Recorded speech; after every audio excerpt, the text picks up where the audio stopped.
दोस्तों, आपने नोटिस किया होगा कि यूपीटीईटी में सीडीपी से इतने सवाल क्यों पूछे जाते हैं? क्या आपने कभी सोचा है इसका रीज़न क्या है? देखिए, सिंपल बात है, जो शिक्षक बाल विकास को समझ लेता है, वही परीक्षा पास करता है। अगर आपको सीडीपी का कॉन्सेप्ट क्लियर है, तो आप आसानी से अच्छे मार्क्स ला सकते हैं। आज की इस क्लास में हम इस टॉपिक को इतना आसान बना देंगे कि आप बिना रटे एक ही बार में समझ जाएंगे। और साथ में हम प्रैक्टिस करेंगे 20 महत्वपूर्ण प्रश्नों की। तो पूरा वीडियो ध्यान से देखिए। दोस्तों, अब सबसे पहले हम समझ लेते हैं कि आज की इस क्लास में हम क्या-क्या पढ़ने वाले हैं। स्क्रीन पर आप देख सकते हैं, कुछ इंपॉर्टेंट पॉइंट्स दिए गए हैं। सबसे पहला पॉइंट है बाल विकास का असली अर्थ। यानी हम यह समझेंगे कि बाल विकास सिर्फ हाइट या वेट बढ़ना नहीं होता, बल्कि इसके पीछे पूरा कंसेप्ट क्या होता है। दूसरा पॉइंट है वृद्धि और विकास में अंतर। यह बहुत ही इम्पॉर्टेंट टॉपिक है और एग्ज़ाम में अक्सर यहीं से सवाल पूछा जाता है। हम इसे बिल्कुल आसान तरीके से समझेंगे ताकि कभी कन्फ्यूजन ना रहे। तीसरा पॉइंट है विकास की मुख्य विशेषताएं और क्षेत्र, यानी बच्चा किन किन क्षेत्रों में डेवलप करता है, जैसे मानसिक, शारीरिक, सामाजिक, सब कुछ डिटेल में समझेंगे। और अंत में यूपटेट लेवल के 20 महत्वपूर्ण एमसीक्यू, यानी जो कुछ भी हम सीखेंगे उसे तुरंत प्रैक्टिस भी करेंगे ताकि आपका कॉन्सेप्ट भी क्लियर हो और एग्ज़ाम की तैयारी भी स्ट्रॉन्ग हो जाए। तो चलिए दोस्तों, अब शुरू करते हैं सबसे पहला और सबसे ज़रूरी टॉपिक, बाल विकास का असली अर्थ। दोस्तों, अब हम अपने पहले और सबसे महत्वपूर्ण टॉपिक पर आते हैं, बाल विकास का असली अर्थ। ध्यान से समझिएगा, क्योंकि यहीं से एग्ज़ाम में सबसे ज़्यादा क्वेश्चंस आते हैं। सबसे पहले एक सिंपल बात समझिए, बाल विकास का मतलब सिर्फ शरीर का बढ़ना नहीं होता। यानी अगर किसी बच्चे की हाइट बढ़ रही है या उसका वज़न बढ़ रहा है, तो यह केवल वृद्धि, ग्रोथ है। लेकिन विकास, डेवलपमेंट, इससे कहीं ज़्यादा बड़ा कॉन्सेप्ट है। विकास का मतलब है बच्चे में समग्र परिवर्तन, ओवरऑल चेंज होना। यानी सोचने की क्षमता बढ़ना, समझने की क्षमता बढ़ना, व्यवहार में सुधार आना और समाज के साथ एडजस्ट करना। स्क्रीन पर आप जो भी पॉइंट्स देख रहे हैं, ये सभी विकास के हिस्से हैं। इसलिए याद रखिए, वृद्धि बराबर केवल शारीरिक बदलाव, विकास बराबर शारीरिक प्लस मानसिक प्लस सामाजिक प्लस भावनात्मक बदलाव। और यही डिफरेंस एग्ज़ाम में बार बार पूछा जाता है।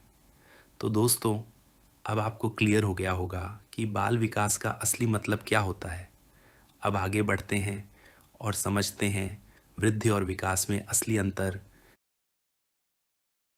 दोस्तों, अब हम एक बहुत ही इम्पॉर्टेंट टॉपिक पर आ गए हैं। वृद्धि और विकास में अंतर, यह टॉपिक एग्ज़ाम में बार बार पूछा जाता है, इसलिए इसे बहुत ध्यान से समझिए। सबसे पहले बात करते हैं वृद्धि, ग्रोथ की। वृद्धि का मतलब होता है शरीर का आकार बढ़ना, जैसे हाइट बढ़ना, वेट बढ़ना, शरीर के अंगों का बड़ा होना, यानी यह केवल फिजिकल चेंज है। अब बात करते हैं विकास, डेवलपमेंट की। विकास का मतलब होता है समग्र परिवर्तन, ओवरऑल डेवलपमेंट, यानी मानसिक विकास, सामाजिक विकास, भावनात्मक विकास और व्यवहार में बदलाव। स्क्रीन पर आप दोनों का कंपैरिजन देख सकते हैं। वृद्धि सीमित होती है, केवल शरीर तक होती है। विकास व्यापक होता है, जीवन के हर क्षेत्र में होता है। एक और इम्पॉर्टेंट बात याद रखिए, वृद्धि एक हिस्सा है विकास का, लेकिन विकास सिर्फ वृद्धि नहीं है। आसान भाषा में समझ लो, हर विकास में वृद्धि शामिल होती है, लेकिन हर वृद्धि में विकास ज़रूरी नहीं होता। यही लाइन एग्ज़ाम में सीधा क्वेश्चन बनकर आती है। तो दोस्तों, अब आपको स्पष्ट हो गया होगा कि वृद्धि और विकास में असली अंतर क्या है। अब आगे बढ़ते हैं और समझते हैं विकास की मुख्य विशेषताएं। दोस्तों, अब हम समझते हैं विकास की मुख्य विशेषताएं। यह टॉपिक भी एग्ज़ाम के लिए बहुत इम्पॉर्टेंट है और यहीं से अक्सर डायरेक्ट एमसीक्यू पूछे जाते हैं। सबसे पहली विशेषता, विकास एक निरंतर प्रक्रिया है। यानी विकास कभी रुकता नहीं है। जन्म से लेकर जीवन के अंत तक चलता रहता है। दूसरी विशेषता, विकास क्रमबद्ध होता है, सिस्टमैटिक, यानी बच्चा एक निश्चित क्रम में ही सीखता है। जैसे पहले बैठना सीखता है, फिर चलना सीखता है। वह सीधे दौड़ना शुरू नहीं कर सकता। तीसरी विशेषता, विकास सामान्य से विशेष की ओर होता है, यानी पहले बच्चा सामान्य हरकतें करता है, फिर धीरे धीरे स्पेसिफिक काम सीखता है। चौथी विशेषता, विकास की गति अलग अलग होती है। हर बच्चा एक जैसा नहीं होता। कोई जल्दी सीखता है, कोई थोड़ा समय लेता है, लेकिन दोनों का विकास होता है। पांचवी और बहुत इंपॉर्टेंट विशेषता, विकास बहुआयामी होता है, मल्टी डायमेंशनल, यानी विकास केवल शरीर का नहीं बल्कि मानसिक, सामाजिक, भावनात्मक हर क्षेत्र में होता है। स्क्रीन पर जो भी पॉइंट्स दिख रहे हैं ये सभी एग्ज़ाम के लिए बहुत इंपॉर्टेंट है, इन्हें ध्यान से याद रखें। तो दोस्तों, अब आपको क्लियर हो गया होगा कि विकास की मुख्य विशेषताएं क्या होती हैं। अब आगे बढ़ते हैं और समझते हैं विकास के क्षेत्र, डोमेन्स ऑफ डेवलपमेंट। दोस्तों, अब हम समझते हैं विकास के क्षेत्र, डोमेन्स ऑफ डेवलपमेंट, यानी बच्चा किन किन क्षेत्रों में डेवलप करता है। स्क्रीन पर आप देख सकते हैं कि विकास को अलग अलग हिस्सों में बांटा गया है। सबसे पहला, शारीरिक विकास, फिजिकल डेवलपमेंट, यानी शरीर का बढ़ना, मांसपेशियों का विकास, चलना, दौड़ना, कूदना, ये सब फिजिकल डेवलपमेंट के उदाहरण हैं। दूसरा, मानसिक विकास, कॉग्निटिव डेवलपमेंट, यानी सोचना, समझना, याद रखना, प्रॉब्लम सॉल्व करना, ये सभी मेंटल एबिलिटीज़ इसी में आती हैं। तीसरा, सामाजिक विकास, सोशल डेवलपमेंट, यानी दूसरों के साथ मिलना जुलना, समूह में रहना, समाज के नियमों को समझना। चौथा, भावनात्मक विकास, इमोशनल डेवलपमेंट, यानी अपनी फीलिंग्स को समझना, गुस्सा, खुशी, दुख को कंट्रोल करना, दूसरों की भावनाओं को समझना।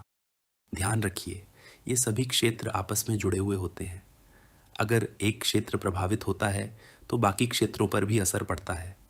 इसलिए शिक्षक का काम होता है बच्चे का समग्र विकास, ओवरऑल डेवलपमेंट करना। तो दोस्तों, अब आपको क्लियर हो गया होगा कि विकास के मुख्य क्षेत्र कौन कौन से होते हैं। अब समय है जो सीखा है उसे टेस्ट करने का। चलिए शुरू करते हैं 20 महत्वपूर्ण MCQ टेस्ट। तो दोस्तों, अब तक आपने पूरे कॉन्सेप्ट को अच्छे से समझ लिया है। अब समय है अपनी तैयारी को चेक करने का। अब हम शुरू करने जा रहे हैं आउटटेड CDP का 20 मास्टर क्विज में आपसे रिक्वेस्ट करूंगा। हर क्वेश्चन को ध्यान से सुनिए, पहले खुद आंसर सोचिए, तुरंत आंसर मत देखिए। मैं हर क्वेश्चन के बाद आपको 2 से 3 सेकंड का टाइम दूंगा ताकि आप खुद कोशिश कर सकें। फिर हम साथ में सही आंसर और उसका छोटा एक्सप्लेनेशन समझेंगे। अगर आप 20 में से 15 या उससे ज़्यादा सही करते हैं तो समझ लीजिए आपकी प्रिपरेशन सही डायरेक्शन में जा रही है। तो रेडी हो जाइए। शुरू करते हैं। पहला क्वेश्चन